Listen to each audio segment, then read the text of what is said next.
श्री राम जय राम जय जय राम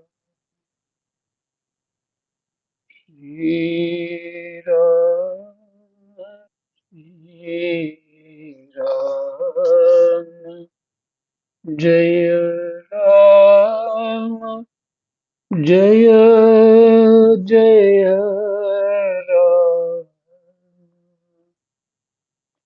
राधे श्याम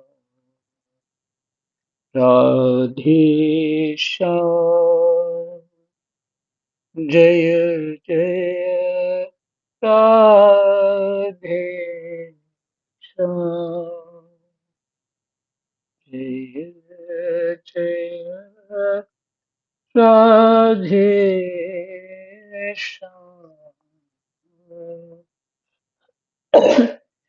श्री गणेशाय नमः। श्री सीतारामाभ्यां नमः। श्री हनुमते नमः। श्री उमापते नमः। श्री गुरुवे नमः। सब संतन की जय जय। जय जय सीताराम राधे श्याम।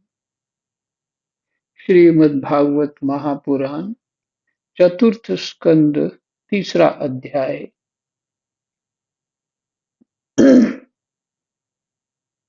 और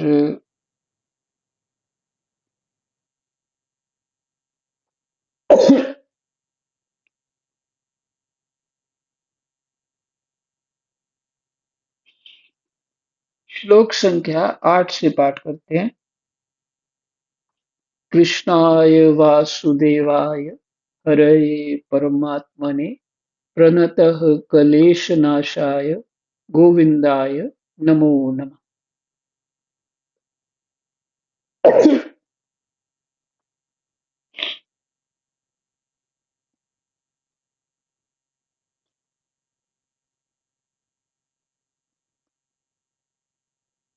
तो माता सती ने कहा, वामदेव, सुना है इस समय आपके ससुर दक्ष प्रजापति के यहाँ बड़ा भारी यज्ञोत्सव हो रहा है। देखिए, ये सब देवता वहीं जा रहे हैं। यदि आपकी इच्छा हो तो हम भी चलें। इस समय अपने आत्मियों से मिलने के लिए मेरी बहनें भी अपने अपने पतियों के सहित वहां अवश्य आएंगी। मैं भी चाहती हूँ कि आपके साथ वहां जाकर माता पिता के दिए हुए गहने कपड़े आदि उपहार स्वीकार करूं।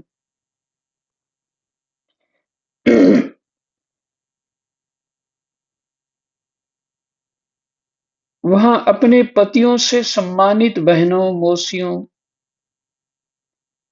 और स्नेहार्द्र हृदया जननी को देखने के लिए मेरा मन बहुत दिनों से उत्सुक है। कल्याणमय, इसके सिवा वहां महर्षियों का रचा हुआ श्रेष्ठ यज्ञ भी देखने को मिलेगा।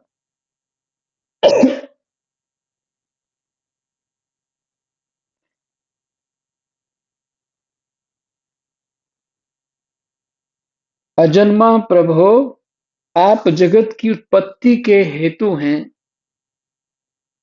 आपकी माया से रचा हुआ यह परम आश्चर्यमय त्रिगुणात्मक जगत आप ही में भास रहा।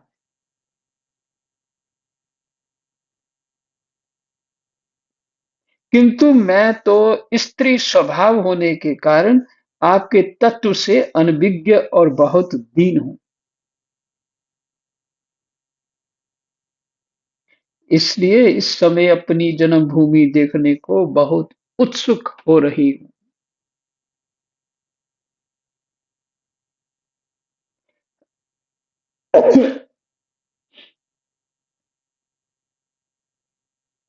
देखिए, कहते हैं ना, सिद्ध सिद्ध ही सिद्ध की सेवा कर सकता है। साधु ही साधु की सेवा कर सकता है। गृहस्थ ही गृहस्थ की सेवा कर सकता है।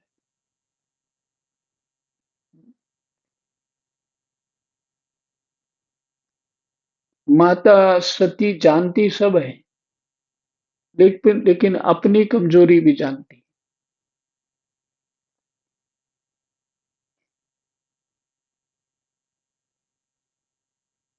कहती हैं, आप जगत की उत्पत्ति के हेतु हैं।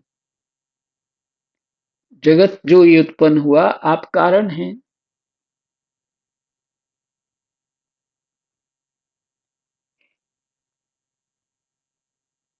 आपकी माया से रचा हुआ यह परम आश्चर्यमय त्रिगुणात्मक जगत आप ही में भास रहा।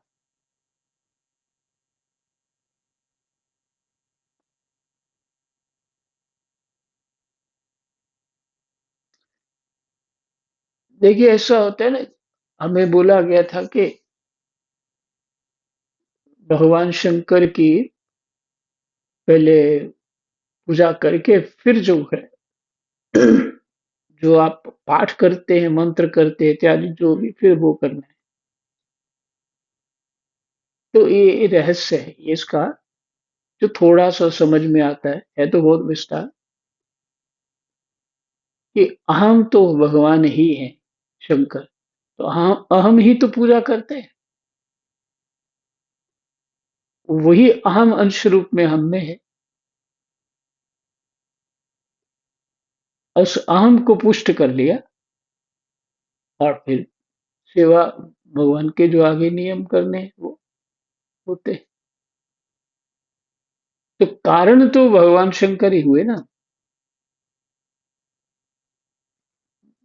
अब यहाँ यहाँ कोई विचार कर लेगा, त्रिगुणात्मक दृष्टि से ये बात है जो कही, लेकिन ऐसा नहीं है कि अगर हम आत्मा है तो भगवान शंकर परमात्मा नहीं है क्या? तो कौन सी दृष्टि से? तत्व दृष्टि से कहा, कि अध्यात्म दृष्टि से कहा। ये भेद होता है शास्त्रों में, बहुत सूक्ष्म भेद होते हैं, कि उसका बात ये कहने का कारण क्या है। फिर से सुनिए, अजन्मा प्रभु आप जगत की उत्पत्ति के हेतु हैं, कारण हैं। आपकी माया से, अच्छा हम क्या सुनते हैं, ब्रह्मा जी बनाते हैं, सृष्टि की रचना करते हैं, फिर कारण वो हो गए। लेकिन विष्णु पालन करते हैं, और भगवान शंकर उस सृष्टि की एक प्रकार से संहार करते हैं, नष्ट कर देते हैं। तो तो ये कैसे कारण हुए? ये तो कारण नहीं हुए। तो तत्वतः जो तत्व दृष्टि से ये बात कही गई है,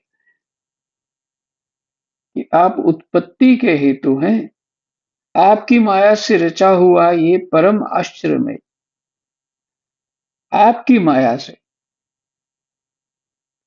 माया फिर तो भगवान की है ना, आपकी माया से रचा हुआ ये परम आश्चर्य में त्रिगुणात्मक जगत, ये परम आश्चर्य में है, परम आश्चर्य में त्रिगुणात्मक जगत आप ही में भास रहा है। ये तो ज्ञान है मुझे, ये जगत आप में ही भास रहा है, भीतर बाहर आप ही हैं। किंतु मैं तो स्त्री स्वभाव होने के कारण आपके तत्व से अनभिज्ञ और बहुत दीन हूं। अनभिज्ञ, आपके यथार्थ तत्व से अनभिज्ञ, से अनुभूति नहीं हो, वही अनभिज्ञ हुआ। और दीन हूं, मैंने अपनी जो मन बुद्धि की स्थितियां, उनमें मेरा नियंत्रण नहीं है। यही है दीनता जीव की, और कोई दीनता नहीं। इसलिए इस समय अपनी जन्मभूमि देखने को बहुत उत्सुक हो रही, तो अपने आप कंट्रोल नहीं कर पा रही हूँ, तो अपनी जन्मभूमि का दर्शन करना चाहती हूँ। जन्म रहित नीलकंठ, देखिए इनमें कितनी ही स्त्रियां तो ऐसी हैं जिनका दक्ष से कोई संबंध भी नहीं है, फिर भी वे अपने अपने पतियों के सहित सज धज कर झुंड की झुंड वहां जा रही। वहां जाने वाली इन देवांगनाओं के राजहंस के समान श्वेत विमानों से आकाशमंडल कैसा सुशोभित हो रहा है। सुरश्रेष्ठ ऐसी अवस्था में अपने पिता के यहाँ उत्सव का समाचार पाकर उसकी बेटी का शरीर उसमें सम्मिलित होने के लिए क्यों ना छटपटाएगा। पति, गुरु और माता पिता आदि सुहृदों के यहाँ तो बिना बुलाए भी जा सकते हैं। अतः देव, आप मुझ पर प्रसन्न हो। आपको मेरी यह इच्छा अवश्य पूर्ण करनी चाहिए। आप बड़े करुणामय हैं, तभी तो परम ज्ञानी होकर भी आपने मुझे अपने आधे अंग में स्थान दिया।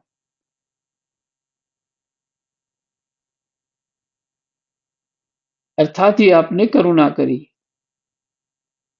अब मेरी इस याचना पर ध्यान देकर मुझे अनुग्रहित कीजिए। श्री मैत्रेय जी कहते हैं, प्रिया सती जी के इस प्रकार प्रार्थना करने पर अपने आत्मियों का प्रिय करने वाले भगवान शंकर को दक्ष प्रजापति के उन मर्म भेदी दुर्वचन रूप बाणों का स्मरण हो आया, जो उन्होंने समस्त प्रजापतियों के सामने कहे थे। तब वे हंसकर बोले, भगवान शंकर भगवान शंकर ने कहा, सुंदरी, तुमने जो कहा कि अपने बंधुजन के यहाँ बिना बुलाए भी जा सकते हैं, सो तो ठीक ही है, किंतु ऐसा तभी करना चाहिए जब उनकी दृष्टि अतिशय प्रबल देहाभिमान से उत्पन्न, अतिशय प्रबल देहाभिमान, देहाभिमान अतिशय प्रबल होता, उस अभिमान से उत्पन्न हुए मद और क्रोध के कारण द्वेष दोष से युक्त ना हो गई हो।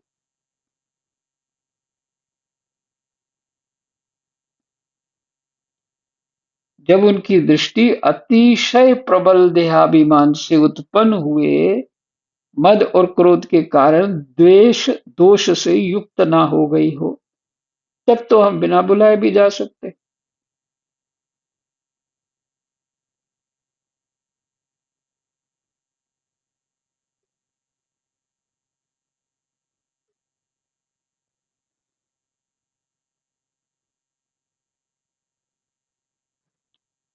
हम्म।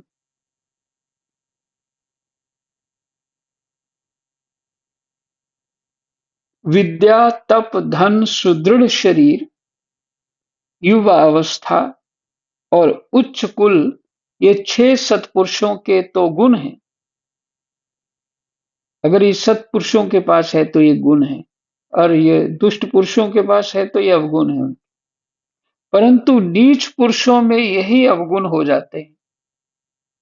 अगर दुष्ट पुरुषों के पास अर्थात नीच पुरुषों के पास ये गुण है तो वो ही अवगुण बन जाते हैं, क्योंकि इनसे उनका अभिमान बढ़ जाता है।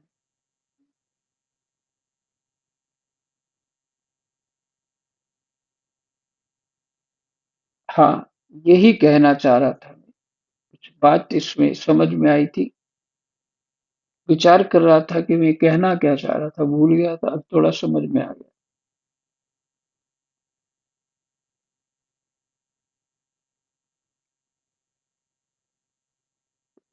देहाभिमान से उत्पन्न हुआ जो क्रोध है, द्वेष है, तो अर्थात जिसको भी देहाभिमान होता है, वो इन दोषों से युक्त होता ही है। इन दोषों से युक्त होता है। अच्छे अच्छे महात्मा बहुत भजन करते हैं, फिर भी अपनी चर्चा कैसे करते हैं? कहते हैं कि भजन करते करते करते करते जब एक सुख आ रहा होता है, कहीं किसी से कोई वार्ता नहीं, शांति में बैठे, मन में एक संकल्प उठने लगता है, जीवन में ऐसा कुछ किया नहीं हमने, और मान अपमान ही सहते रहता हूँ, कुछ अपने मान के लिए किया नहीं मैंने। तो वहां अपना मान बार बार खड़ा होने लगता है। और जब वो पाठ इत्यादि सत्संग में अपना करते रहते हैं, तो उस समय बुद्धि शुद्ध हो जाती है, अरे मैं क्या गलत सोचने लग गया। देहाभिमान ही तो समाप्त होता है भजन से।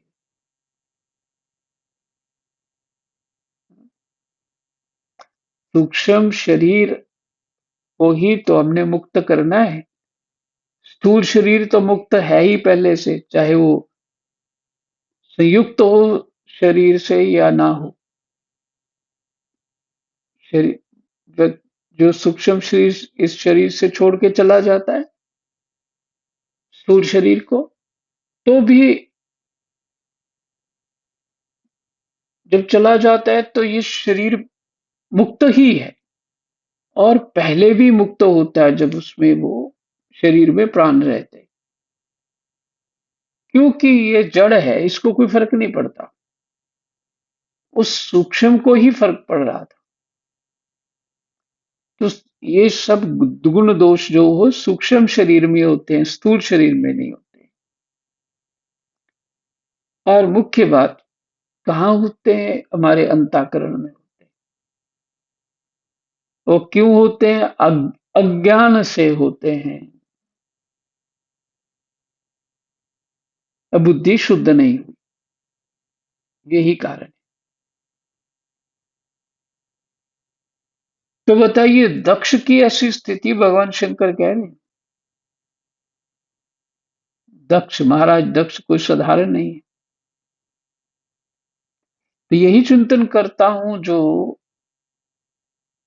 अपने देहाभिमान को समाप्त करने के लिए, लुप्त करने के लिए भजन साधन एकांत शांत में करके परमात्मा में ही चिंतन रहता है जिनका, वो ही कर पाते। और वहां भी अभी खतरा ही होता है, कई कारण बुद्धि में कुछ का कुछ घुस जाएगा। किसी ने अपमान कर दिया तो सालों बाद पता लगा कि यार मैं क्या कर रहा हूं कि मैं पुरानी अपमान की बात को फिर बार बार क्यों याद करता हूं। और मुझे कभी कोई कुछ बोल देता, कभी कुछ बोल देता है, तो मान नहीं देता, कई लोग मेरा मान करते हैं। तो उस समय जो है ये सब बातें चित्त को बिगाड़ती हैं। तो ज्ञानवान जो मने एक भगवान की भजन साधन में लगा हुआ, सत्संग शास्त्र से अपने आप को जोड़े रखता है, तो ये संकल्प को वो होने ही नहीं देता, होने ही नहीं देता।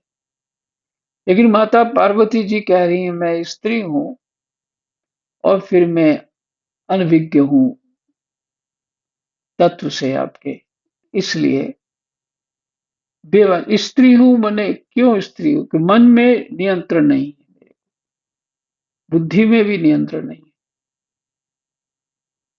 इसलिए वो कह रही है स्त्री हूं। तो तो यहां उन्होंने कहा, ये गुण जो होते हैं, अच्छे गुण अगर सत्पुरुष के पास होते हैं तो ये गुण है, और यही गुण अगर दुष्ट पुरुष के पास होते हैं तो ये अवगुण बन जाते हैं। जहां तक पाठ हुआ, क्योंकि इनसे उनका अभिमान बढ़ जाता है, मैं गुणी हूं। सत्पुरुष को लगता ही नहीं कि मैं गुणी हूं, क्योंकि इनसे उनका अभिमान बढ़ जाता है, दृष्टि दोष युक्त हो जाती है, एवं विवेक शक्ति नष्ट हो जाती है। आखिर विवेक शक्ति नष्ट हो गई तो सब कुछ नष्ट हो गया। इसी कारण वे महापुरुषों का प्रभाव नहीं देख पाते। विवेक ही नहीं रहा तो कहाँ देख पाएंगे। इसी से जो अपने यहाँ आए हुए पुरुषों को कुटिल बुद्धि से भौं चढ़ाकर रोष भरी दृष्टि से देखते हैं, उन अब अव्यवस्थित अव्यवस्थित चित्त लोगों के, मैंने जिनका चित्त जो है व्यवस्थित नहीं, ऐसे लोगों के यहाँ ये हमारे बांधव हैं, ऐसा समझकर कभी नहीं जाना चाहिए। बड़ा बड़े विस्तार से समझा दिया भगवान शंकर ने। देवी, शत्रुओं के वानों से बिंध जाने पर भी ऐसी व्यथा नहीं होती जैसी अपने कुटिल बुद्धि स्वजनों के कुटिल वचनों से होती है। क्योंकि वानों से शरीर छिन्न भिन्न हो जाने पर तो जैसे तैसे निद्रा आ जाती है, किंतु कुवाक्यों से मर्म स्थान विद हो जाने पर तो मनुष्य हृदय की पीड़ा से दिन रात बेचैन रहता है।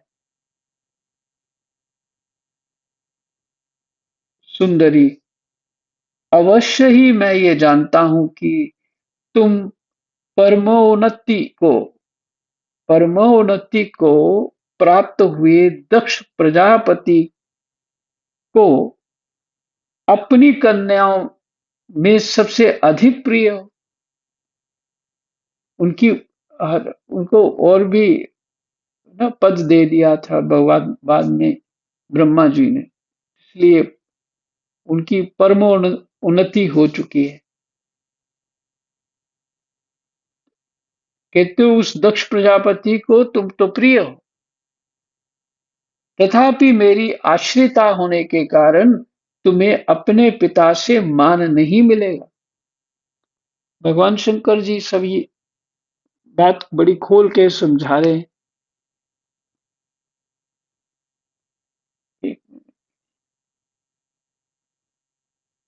हाँ, अच्छा।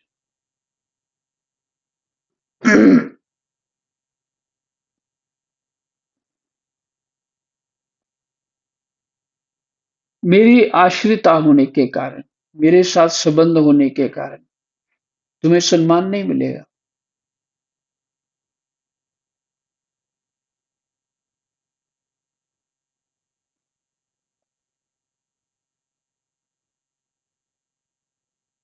क्योंकि वे मुझसे बहुत जलते हैं, ये बता दिया, कारण भी बता दिया। जीव की चित्त वृत्ति के साक्षी अहंकार शून्य, जीव की चित्त वृत्ति के साक्षी, हमारी जो चित्त वृत्ति है उसके साक्षी अहंकार शून्य महापुरुषों की समृद्धि को देखकर जिसके हृदय में संताप और इंद्रियों में व्यथा होती है, वह पुरुष उनके पदों को तो सुगमता से प्राप्त कर नहीं सकता। बस दैत्यगण जैसे श्री हरि से द्वेष मानते हैं, वैसे ही उनसे कुढ़ता रहता है। फिर से सुनिए, ये श्लोक नंबर 21 है। जीव की चित्त वृत्ति के साक्षी अहंकार शून्य महापुरुषों की,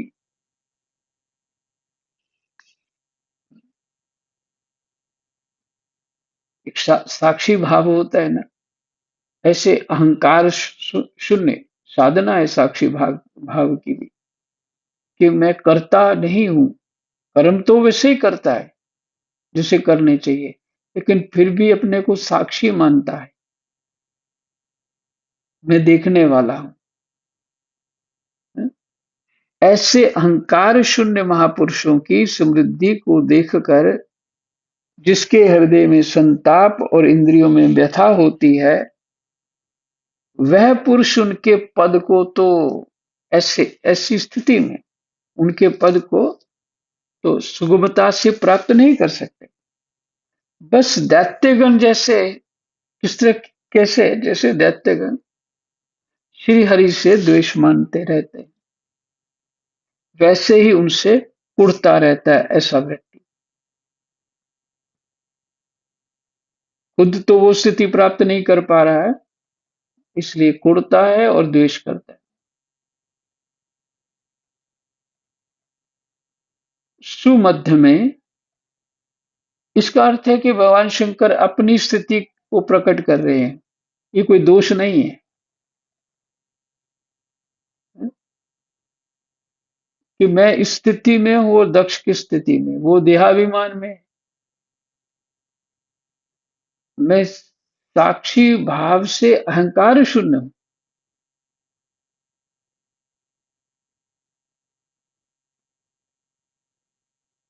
साक्षी भाव में हूं और अहंकार शून्य हूं। फिर कहते हैं सुमध्य में, सुमध्य में मैंने, यार जिनकी कमर पतली होती है, ऐसा शब्द है सुमध्य में। मध्य में शरीर आपका सुंदर है, पेट फूला हुआ थोड़ी सुंदर होता है, पतली कमर होगी तो वही सुंदर हो। सुमध्य में तुम कह सकती हो कि आपने प्रजापतियों की सभा में उनका आदर क्यों नहीं किया। सो ये सम्मुख जाना, सो ये सम्मुख जाना, नम्रता दिखाना, प्रणाम करना आदि क्रियाएं, तो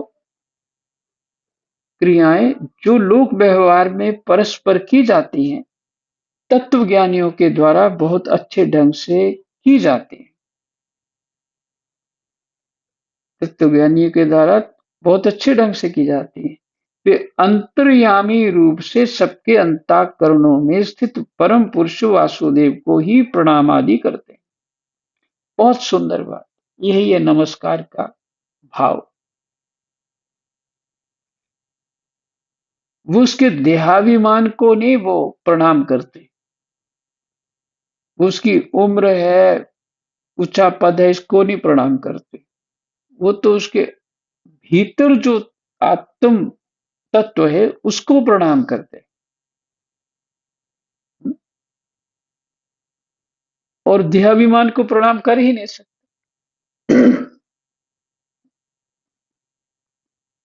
तो जो तत्व ज्ञानी है वो अच्छे ढंग से दूसरे को प्रणाम करते हैं।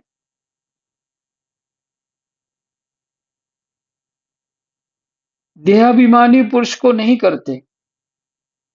विशुद्ध अंतःकरण का नाम ही वसुदेव है। बहुत सुंदर। विशुद्ध अंतःकरण का नाम ही वसुदेव है, क्योंकि उसी में भगवान वासुदेव का उपरोक्ष अनुभव होता है। एक कैसे बहुत बड़ी बात खोल दी। वसुदेव कौन है? भगवान के पिता है, और वासुदेव कौन है? भगवान है। विशुद्ध अंतःकरण का नाम ही वसुदेव है। ये अंतःकरण हमारा क्या है? अगर विशुद्ध है तो वसुदेव है। उसी में भगवान वासुदेव का अपरोक्ष अनुभव होता है। अपरोक्ष मन स्पष्ट दर्शन होता है। उस शुद्ध चित्त में स्थित इंद्रियातीत भगवान वासुदेव को ही मैं नमस्कार किया करता हूं। इसलिए प्रिय, जिसने प्रजापतियों के यज्ञ में मेरे मेरे द्वारा कोई अपराध ना होने पर भी मेरा कटु वाक्यों से तिरस्कार किया था, वह दक्ष यद्यपि तुम्हारे शरीर को उत्पन्न करने वाला पिता है, तो भी मेरा शत्रु होने के कारण तुम्हें उसे अथवा उसके अनुयायियों को देखने का विचार भी नहीं करना चाहिए। यदि तुम मेरी बात ना मानकर वहां जाओगी तो तुम्हारे लिए अच्छा ना होगा, क्योंकि जब किसी प्रतिष्ठित व्यक्ति का अपने आत्मीय जनों के द्वारा अपमान होता है,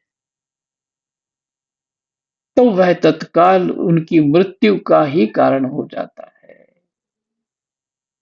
सारी बात बता दी माता सती को भगवान ने, पर फिर भी घटना घटती है। इसलिए होई जो राम रचि राखा, को करी तरक बढ़ावो साखा। हमारा तीसरा अध्याय विश्राम। कृष्णाय वासुदेवाय हरये परमात्मने प्रणतः क्लेशनाशाय गोविन्दाय नमो